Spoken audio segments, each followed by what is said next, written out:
So, thank you all for joining us today. We have with us the incomparable Debbie Solaris, one of the sweetest, most amazing people I have the good fortune to have come to know. And she has graciously agreed to come and have a little chat today. Just to give you a little bit of a background, I'll let her talk about herself, but she is a galactic historian. This is what she's known for. However, she has many other accolades to her name. And we're just going to open it up and chat a while. Thank you, Debbie. Thank you for having me. This is so fun. It's like the fireside chat, except it's not so cold where you're at, but That's true. it's uh it's cold here in Colorado. We have a lot of snow, so just trying to stay warm and safe in our houses. Yes, yes, yes. But anyway, you and I got to know each other through Tony Ghazi, who is the Arcturian heart, and you were actually my client, I think, at one I point. was, I was. I Yeah. had the good fortune of having had a reading with Yeah. you, and I have to say, I had never heard about galactic history or galactic Akashic records. And of course, I'm always like, what? What is that? And so I definitely wanted to find out about it. And I was blown away, but by what you said, and I've been interested ever since. So if you wouldn't mind just giving us a little bit of a background about how you came to discover this side of you and everything Sure. that you'd Um, like to share. yeah, I'll give you guys the really abridged version of my story because it can get long and long and detailed. But so basically, what happened is that I never ever imagined myself ever doing this kind of work. I mean, I was actually in the military for a while. So I was active duty Navy. I worked as a hospital corpsman for a few years, also as a preventive medicine tech, which is basically environmental health, related. So I worked in the government sector for a long time. After I left the Navy, I actually worked for a while in environmental health. I worked for Maricopa County in Arizona for a while, and then got a job at my hometown in Colorado Springs. So I worked for the health department there for a lot of years. Metaphysics, spirituality, and ufology wasn't even in my periphery. I just did never thought about it. Wasn't even anything I was concerned about or knew about. I got introduced to it, I would say, kind of indirectly by my now husband, who had a big interest in the paranormal and the unexplained and UFOs. And so he would read up about it. So through him, I would read the articles he would read. And I think in a way it expanded my consciousness to a certain extent. But even then, I was a little bit skeptical because, I was raised, and I was, I think pretty much trained to be in science, that everything had to be really factual. So a lot of this stuff was really unexplained. So, to me, it just seemed like kind of suspicious, or um, so eventually, the Terry and I decided we're going to move forward with our relationship, and we decided we were going to move together because we were kind of long distance relationship for a long time. And then eventually, to make a long story short, I did have not just one, but two ET contact experiences in 2012. So basically, what happened is I said a prayer one night, sending a plea for help for planet Earth to the entire universe. And it was a very earnest, very sincere prayer. I was, I think, disgusted with the amount of suffering on this planet. and I thought it was really unnecessary. And so I just decided, we need better. Humanity deserves better. And so I said my prayer, and then about 2 weeks later, unbeknownst to me, I fell asleep and I found myself in a different reality where I was on board a actual extraterrestrial starship. It was nothing like I've ever seen before. And I don't think in my wildest imagination I could come up with what I experienced on board that ship. And it was very undreamlike. Dreams are kind of hazy, kind of vague. Everything was crystal clear, so I knew I was having kind of like an out of body experience of some sort. So I encountered extraterrestrial beings that called themselves the Arcturians from Arcturus. And they told me, because I asked them, why me? Because I'm not even a believer. you know, I mean, at least get somebody that believes in you guys. And it took a while, but I was asking a lot of questions, but they told me that I was a part of their star family, that I was actually one of them, but I was in a human form, and I was here on Earth to do a mission, but I had forgotten my mission, and they said it wasn't my fault because the dense energies here, we just can't remember. We were so separated from source here in the 3D that it's very difficult for humans to remember, our past lives and who we were. So I ended up eventually they told me that I was part of their family, and that kind of freaked me out. I was like, really? Always thought I was just Italian, so that was a little bit weird, but I just kind of rolled with it. And they showed me around the ship. The ship was amazing. It was unlike anything I had ever seen in any sci-fi movies. It's just these extraterrestrial ships aren't even made of metal. They're just made of light mostly. It's like a light form, but also kind of like a plasma-like material. So it's very organic. And so I had not just one, but two of these kinds of experiences in 2012.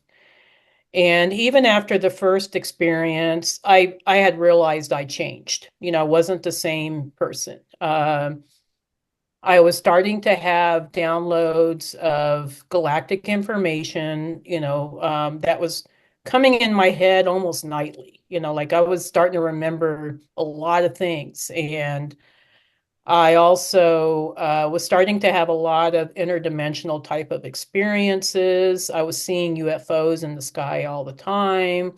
Oh, And it was like the veil was lifted and I was seeing into another world,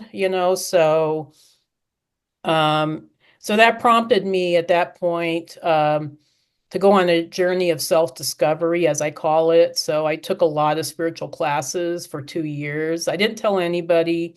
I told very few people what happened to me. I did not, so I didn't really share my experience that much because I didn't really want people to think I was crazy because I still had a 3D job. I still had my health department job, and, I was trying to maintain some level of sanity in my reality, so a lot of these classes I just took, on my off time. And then eventually I did start to take Akashic reading classes, so I took them just here in my hometown of Castle Rock. So there was a Reiki teacher in town who taught these classes. And so when I was telling her about my downloads, she suggested that, I was probably getting them from the Akashic records. And so I went ahead and took her classes and discovered I had a knack for, getting information from the records, so I started doing Akashic readings on the side. It was kind of like a hobby at first. It wasn't like I wasn't really taking it that serious at the beginning because to me it was just like a side gig where I can make a little extra money. We can always use a little extra money, especially on the government salary, because they didn't pay us very much at El Paso Mm. County. But eventually, I did devote myself to this as I started going more and more into the records, the more I was starting to see there was a pattern with everything, that there was this entire human story that affects all of us, here on planet Earth and beyond, so that's how I got to be known as a galactic historian, because I would talk about things that happened in, the past in some of these star systems. And I was invited to do presentations in Boulder and other parts of the Front Range, so it kind of happened pretty much organically for me, where it just kind of evolved into something I never thought it would. And so eventually I did get invited to be interviewed on Gaia TV. So that's how a lot of people know me, probably, is through Gaia. And now I think they've had me on like 14 times. I don't know. They keep calling me back. I don't know. I guess maybe because what they told me is I do get pretty high viewership when I'm on. So Nobody else does what you do regarding the Galactic Akashic records. I mean, that's yeah, still I think it's just so unique, that um, I don't know of anybody else that does exactly what I do. And I always tell my clients who want to break into like a spiritual career, you have to find your niche, whatever that is. And with me, it kind of just evolved organically. So it wasn't like I was like, oh, wow, I want to make a lot of money, let me see what I can do. It's a passion for me, it's something that I think really changes lives, and that's why I do what I do. But it is a unique niche, so I think that's why, I oftentimes get interviewed because nobody else is doing this kind of thing. right, right. Yeah. And the relevance of, can you talk a little bit about the relevance of our having had lives on other, let's say other Systems. planets or Yeah. in other systems at this point in time? How is that helping us with knowing, where we Oh, came? totally. Yeah, yeah, that's my passion actually. I know for myself, once I realized I was quote unquote a star seed, and I'll define what that is. So a star seed is somebody that's having a human experience, but their soul is much older than Earth. So their soul originated from another star system or another planet or another galaxy even. So they've been around, their soul's been around for probably millions, if not billions of years. But for, various reasons, they're choosing to have an incarnation on Earth. And it doesn't mean that star seeds don't necessarily have not had prior lifetimes on Earth. I think a lot of us have, but it's just that our soul originated someplace else. So once I realized I was a star seed from Arcturus, everything started falling in place. Like, and I've done thousands of Akashic readings throughout the last 12 years. So um, I've seen patterns with certain star lineages. And so it's like, oh, that's why I have these certain health conditions. That's why my personality is the way it is. That's why I'm drawn to technology. That's why, I am the way I am, because these are traits that we picked up from our prior lifetimes in these other systems and realities, um, so the reason why this is so significant is because a lot of us that have incarnated here on Earth are star seeds right now. I would say the vast majority of people that are drawn to me for readings are star seeds. That's why they're drawn to me, I guess. Um, but also because they have forgotten who they are. The reality here on 3D Earth is so dense. It's probably the lowest dimension that we'll ever be exposed to. So when we go through the 3D, we go through this veil of forgetfulness and we forget, like, okay, who am I? Why am I here? What am I supposed to be doing? And a lot of us in, our higher dimensional aspects of ourselves have chosen to be here. But because we go through this veil of forgetfulness, we've forgotten what our missions are. We've forgotten who we are, what our gifts are. And so we live this kind of mundane earth life, having that gnawing feeling that something doesn't feel right, or I don't feel like I belong here. I don't feel like I'm on my path. And that's why I think a lot of people come to me for readings, because they're wanting to discover this aspect of themselves. So that's why the Galactic Akashic records are so important, because now we have access to these records. We have access to lives beyond Earth. So a lot of people will come to me, and as soon as they get this information, that I am able to get for them from the records, it changes their life. It just completely um, transforms their reality. So it's kind of an activation of sorts. So that's why I'm so passionate about this work, because it's like not to say that, oh well, oh yeah, it's nice to know that, oh yeah, this happened in Lyra or this happened in Orion. It's like, okay, whoop-de-whoop, that doesn't affect us today. It does affect us today, because that's our journey and our history, just not as a collective, but also individually. So that's why I'm so passionate about this. It changed my life. I was able to transform my health and my reality through the knowledge of this information. And I've seen a lot of my clients, our friend Tony included, Gosh. so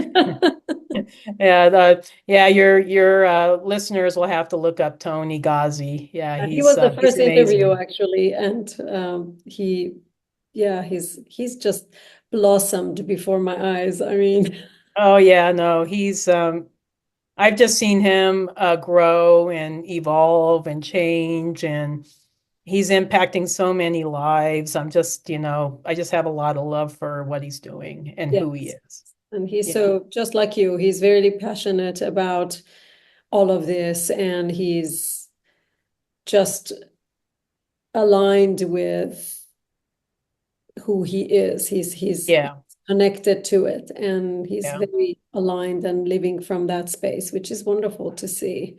yeah. No, I'm excited for him because I don't know. I just feel like I had a small part in it, but Oh, yeah, you had a big part in it. yeah, it You was a really small part, did. but yeah, but yeah, he's doing great. And that's kind of what happens with a lot of people that have a galactic reading, or are able to access the galactic Akashic records, so they don't necessarily have to have a reading, they can learn how to access this information themselves, Right. which, Which yeah. was going to lead me to the next thing, because you no longer give one-on-one readings.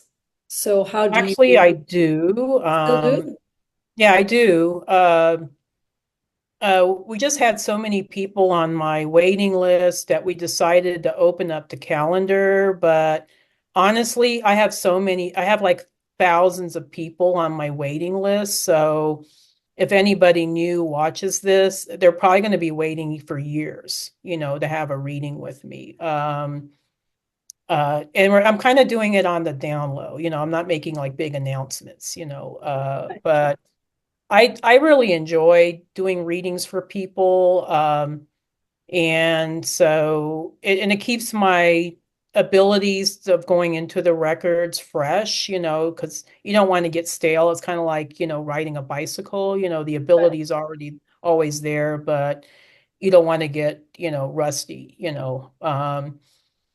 So I do some readings, but I got to be honest with people. If you want to go on my wait list, it's going to be a very, very long wait. Right. It's just a reality of what it is. But I do teach others how to read the records.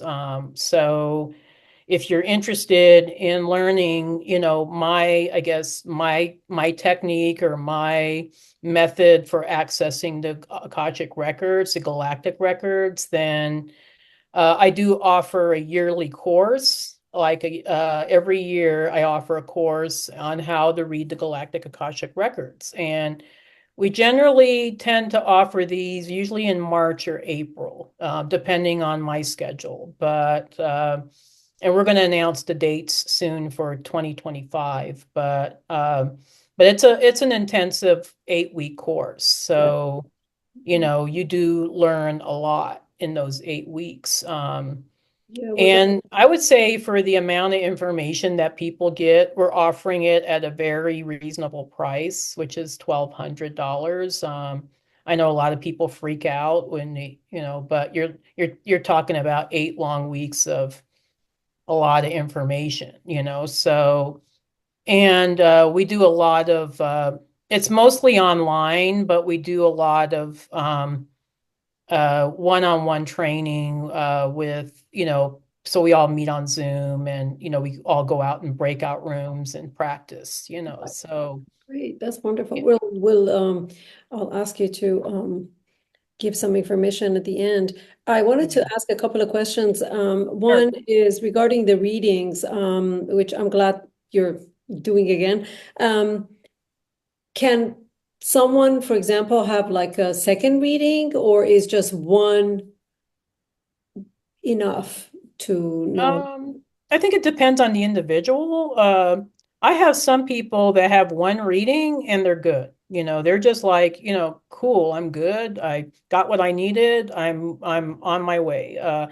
Others, I've had other people that have had 10 readings with me, so I think it just depends on the person. Honestly, my goal is to have the person have as little readings as possible, because I believe after a certain point, you should be able to access this information yourself, So my goal is actually to make you less dependent on, getting information from me, So, I'm happy to kickstart it, but, I don't want to cure you, That's So, right. You want to yeah, empower people. exactly. Yeah. But yeah, it does depend on the individual. And honestly, I don't think people need to have 10 Akashic readings. Although I have had quite a few clients that have done that. Um, but usually with each reading, I'm telling them, you know what, you don't need another reading. You really don't, because you're a powerful being, you can actually access this information yourself. Do you, But yeah. sorry, do you when like has it come to a point where when you're talking to someone, just normally, that you're able to sort of pick out their origins? Like, is it Oh, like, totally. Yeah. Oh, yeah. I'm able to read people's auric fields. So even if I'm not doing per se like an official reading for them, I can generally pick out where they're from or what star systems they might have had incarnations in. It might not be like the full story, but I can generally pick out, oh yeah, they have a Syrian energy or they have a Pleiadian energy, so and a lot of that's just from reading the auric field.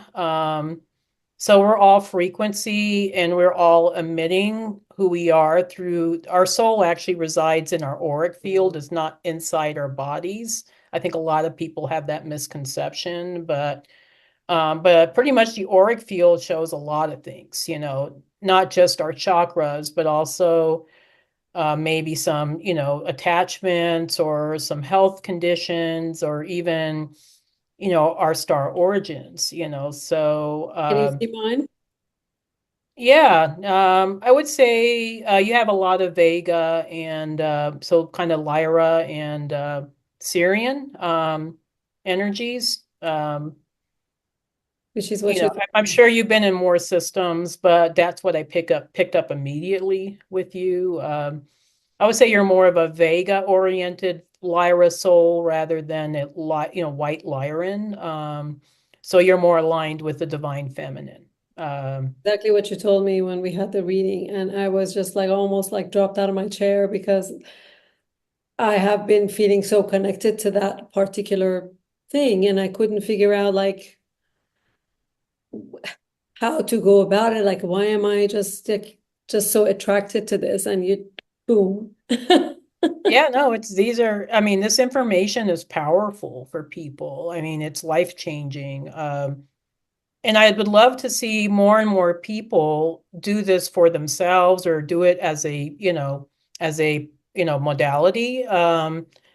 Because I do think Akashic readings are needed, but I'm just one person. I can't do Akashic readings for everybody on the planet. So I'm happy to share, my skills and my gifts with others. That's part of why I'm here.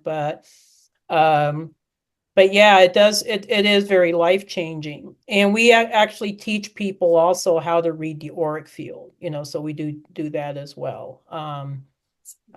And so that we have like a little pre-course that we have people take called Recognizing Extraterrestrial Frequencies that has been it's a very inexpensive course. You can actually take it just whenever you want to through my training page on my website. But it's such a needed I would say skill, to open up your third eye and to recognize, colors within the auric field that it's been a real crowd pleaser. I think people really love it, So, because if someone were not necessarily visual, more, mhm, let's say, auditory or clairsentient, mhm.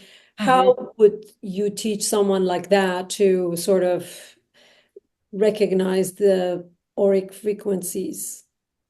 So they might be receiving their information audibly rather than visually. Eventually, we all have all the clairsentience or clair gifts. I do believe that. But for some people, they might be stronger with clairsentience, or some people are more clairaudient.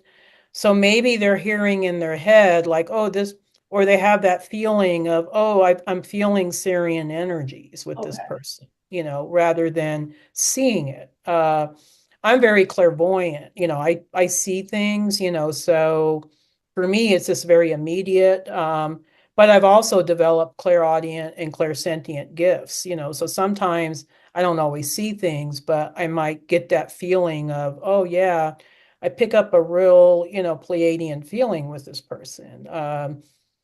So you can do it with any of the clair gifts. It's not just visual. I think clairvoyance is the more difficult one. So out of all of them. So I think a lot of times when people are practicing opening up their third eye, they might feel a buzzing, or they might, I don't know, hear something as opposed to see something. But I do have some people that are very clairvoyant naturally, and so they start seeing colors and things like that. So it can be done, and that's the same with, accessing the records. Like some of my students just hear things. They don't necessarily see, like I always see a movie when I'm in the records, but some of my students might just hear things, or they might just something just downloads and they know something. And that's totally fine too. That's, we all have our different gifts, but eventually I do believe we do develop all the the clair senses. We do develop all of them. I hope I'm hanging on to that Yeah, because no, I I'm think it's waiting just, for the clairvoyance for myself. I yeah, no, once in a while I get a it's the glimpse. most difficult one, I think, because we've been so turned off from Right. our abilities that it takes a while, but I have no doubt that develop it. Yeah. Thank you, thank you. Yeah. So with I mean, I know you're so busy doing all of this stuff, but do you just for yourself, like on a day where you have a little more time to yourself and all that, do you just kind of communicate with, okay, Yeah, no, I meditate every day. It's kind of like a thing now. And I talk to my guides on a regular basis. It's like I feel like they're like my family, or I can just even ask them real mundane questions, a lot of times. And I think that's the beauty of opening up those higher dimensional channels, is that you start really feeling connected with your higher self and your guides. So it's not like such a difficult thing to get information from your guides. Just to give you an example, one time, my guides told me, if you want to buy a house, this was back in, I think, 2021, you have to do it now. And my husband and I weren't even talking about buying a house. We had a house, we're fairly happy with it, but I kept hearing this message and I was like, you know what? I need to explore this, um, so I called my real estate agent and I said, hey, I don't know why, but I feel like now is the time for us to buy another house. And he was like, oh yeah, I'm happy to help you, um, so the timing was perfect because we found our house within a week when in a very difficult market, here in Colorado. It's like the demand far exceeds the supply here.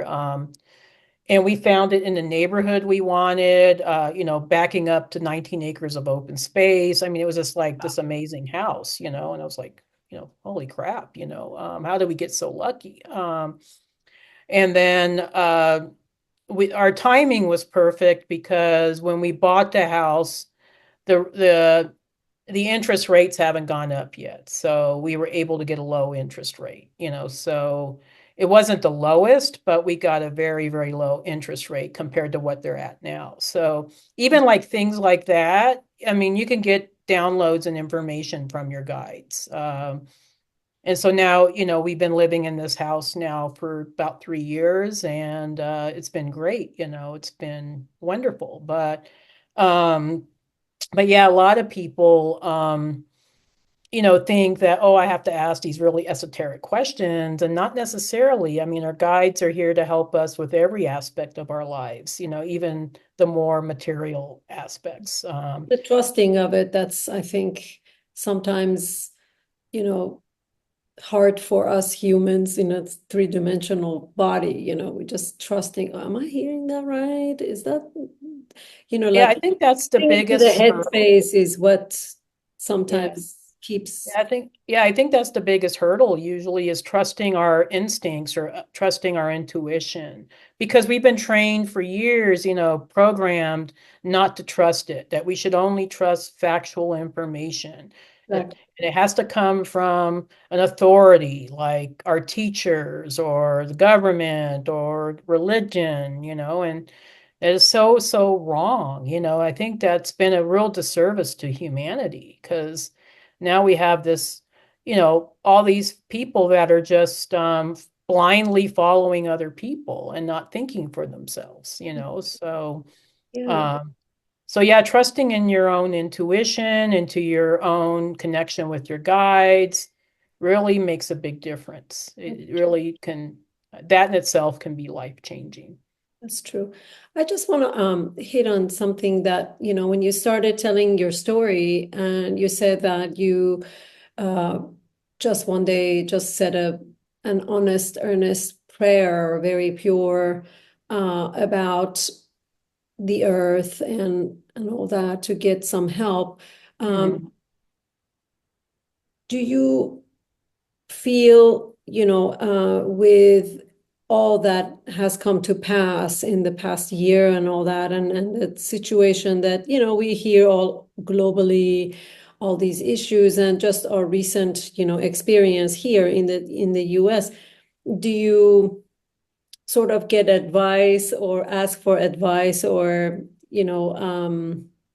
clarity from your You guide? mean about global events or Global events, or even, just here with the issues we have here, mm. just what's Yeah, going I do get downloads on that. Unfortunately, what with global events, there's so many free will decisions that are made like almost every minute or every second that it's really hard to predict, what the outcome is going to be because it's almost like as a collective, we're going through this whole experience together and we're all making our own decisions that, ultimately impacts on a greater scale, so uh, but I do, ask generally sometimes what's going to happen in the next few years. Um, and basically what my guides had showed me or what the records have showed me is that things we're going to be in for a bumpy ride, um, for the next few years. I don't think it's going to be an easy transition to move into the evolution to higher consciousness, because there are so many souls that are choosing to stay in the 3D, so and then what I did see specifically, which was interesting, was that even with this current administration or with the administration that's coming in, excuse me, I just need to on? sneeze here for a minute. Uh, there there is going to be extraterrestrial contact where everybody knows about it, where it's not going to be hidden, it's not going to be, um, you know, the government hiding it, pretending it is something what it isn't. We're all going to know that we're going to have ET contact, where there's going to be extraterrestrial beings that are going to come into our physical reality. And so what I've seen is the years of 2028, between 2028 and 2032 is when this is supposed to happen. And it's going to probably most likely be extraterrestrial beings that are located fairly close to Earth. So most likely Venusians or Alpha Centaurian beings that are going to be visiting us because they're the most like us as far as our physicality. If people see a Pleiadians are pretty shocking to look at. I mean, they're beautiful. I mean, they're totally beautiful, but their vibration is so high and they have this luminescent quality that even when they're in their kind of more lower dimensional form, it's kind of shocking to see a Pleiadian. Whereas if we see a Venusian or an Alpha Centaurian, yeah, they look like really good looking humans, but they do have more of a human quality, so um, so I do think we'll have acts, we'll be visited by those beings first. And then from there, we'll have contact with other extraterrestrial beings, but everybody's going to know about it. And Okay. at this point, there's going to be no turning back. There's no staying in this realm of, oh, we have this really antiquated technology, that has been in place because the powers to be didn't want us to have access to it, now everybody's going to have access to higher dimensional, technologies, so that means med beds that can cure people of everything and free energy devices and, teleportation, so all of this is going to become part of our reality here. And the earth can't help but change into becoming more of a global, not just a global, but a intergalactic, you know, realm, at this point. And like I said, not everybody's going to subscribe or want to be part of this. So we're going to see more of a separation between those of us that want to be part of the ascension, and those of us that are going to stay in the 3D. Yeah. So, yeah.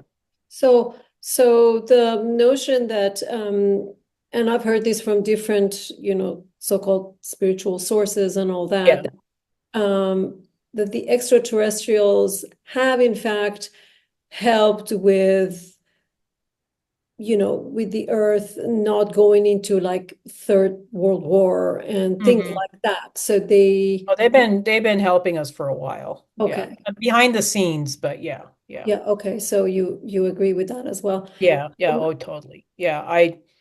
I do think they can't necessarily directly interfere with world events, so it's not like they would even want to say, oh yeah, I'm going to put this person in power, or I'm going to, they can't do that kind of manipulation. And they wouldn't anyway if they're, truly benevolent beings. But they have been behind the scenes kind of mitigating, the nuclear weapons, and mitigating some of the effects of, the chemtrails, and, all the toxicity that's in our system, so, and I do understand it. They're even taking out some of the underground bases, where there was, some a lot of nefarious, human trafficking that was occurring, so they've also been doing that.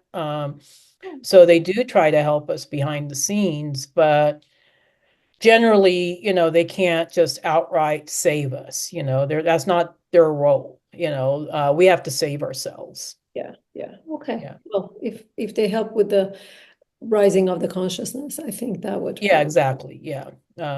I something very curious you said in the beginning when you had your experience on the ship, you said that it's not made of metal and it's more light and Mhm. sort of plasma-ish sort of Mhm. material.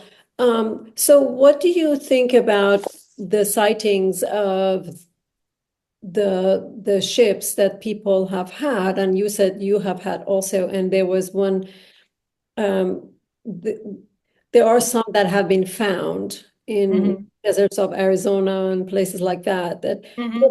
what was that made of? Do you know? Well, there's a lot of different types of, UFOs. Some of the ones that I think people see are actually reversed engineered. So they're actually belong to Earth, and Okay. they're probably been built by our governments.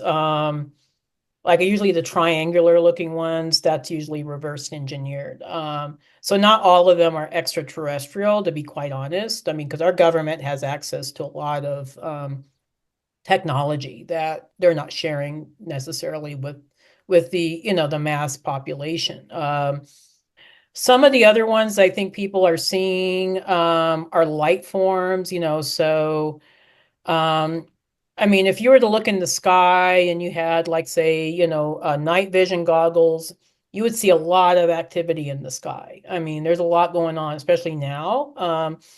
But some of them are light ships, so extraterrestrial beings have access to technologies even beyond, what we can comprehend, so I do think, some of these, sci-fi movies, the way they depict these ships, they're very antiquated. It's not most, extraterrestrial technologies are way beyond, physical ships, so it would be kind of like a light form, or even a life form, if you want to say that, so these ships are usually sentient, they have their own intelligence, um, Got so I it. think it depends on what they're seeing.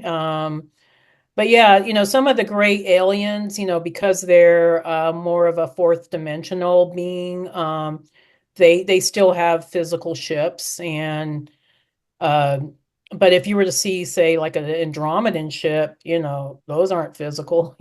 I mean, they're physical, but they're not, metallic. It's Yeah. not like a material. So it just depends. Some of the ships I've seen, they're just amazing. It's just like, and I can usually tell like what race. I don't know how I know this, but like I'll see a ship and I say, oh yeah, that's a Pleiadian ship. Yeah, yeah, and then because I had where I could really see them. It wasn't just like a bright light in the sky, and there was one that kind of was a saucer looking, like it had lights all around it. And I thought, oh yeah, that's a Pleiadian ship. And I saw another one that was cylindrical, and I was like, oh yeah, that's Arcturian, So like I said, I don't know how I know this. I have no explanation for how I know what kind of ships they are, but and I have people that send me stuff all the time. It's like, can you tell me what kind of ship this is? And I'm like, yeah.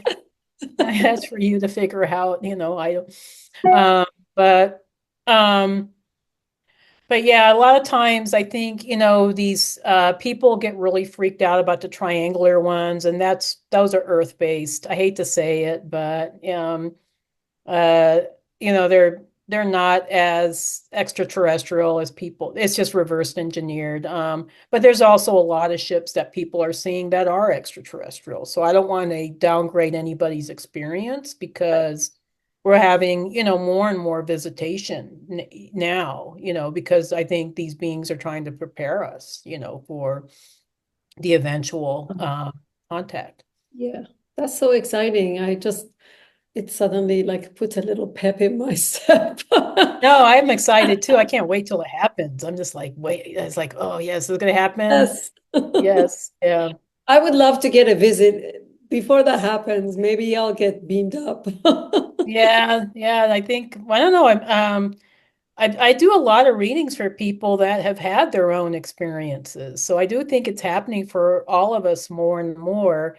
And I always tell people that, want to connect with their star families or want to have that kind of experience, that I think the main criteria that extraterrestrials look for is somebody that's really willing to be of service to others. That is ultimately, I think, they don't want looky-loos or people that are just curious or want to have a good story to tell their friends. And, That makes you know, sense. they want somebody that is really going to take that information and use it to be of service.